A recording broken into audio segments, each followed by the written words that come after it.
Брзото темпо на живење, се помалиот број на читатели во библиотеките и книжарниците го загатнува прашањето дали продажбата на интернет го презема приматот на книжарниците, не само кај нас, туку и во светски рамки.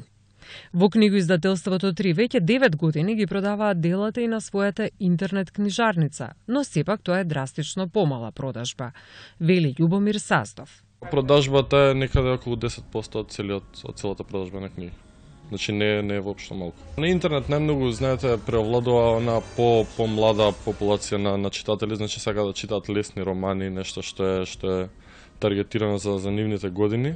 Клубот на читатели во книжарницата Матица само ја потврдува потребата на луѓето за нови, живи средби во кои ќе ги разменат мислењата за она што го прочитале.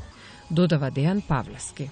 Нашиот став од искуството покажува дека од ден во ден, од месец во месец, од година во година има се повеќе читатели. Мене ме радува што се повеќе млади луѓе гледам барем во нашиот клуб. Во светски рамки интернетот и онлайн продажбата го презема приматот на книжарниците, но и таму постојат многу рекламни кампањи чија цел е да го вратат читателот во овие храмови на пишаниот збор. Интересно е што сега годинава во Лондон Waterstones започна една кампања Books is my world, што значи традицијата на посета во книжарница да продолжи.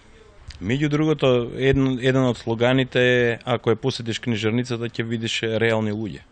Ќе поразговараш со реални луѓе и ќе допреш реална книга. Како и сега останат бизнес и бизнесот со книга општо и книжарниците, водиме на континуирана борба да ги добиеме потрошувачите. Покрај фактот дека социјалните мрежи целосно ги променија навиките на современиот човек, сепак нашите соговорници се оптимисти дека има начин да се врати сиот сјај и моќта на книжарниците, кои повторно ќе пленат со својата непосредност во откривањето на нови светови.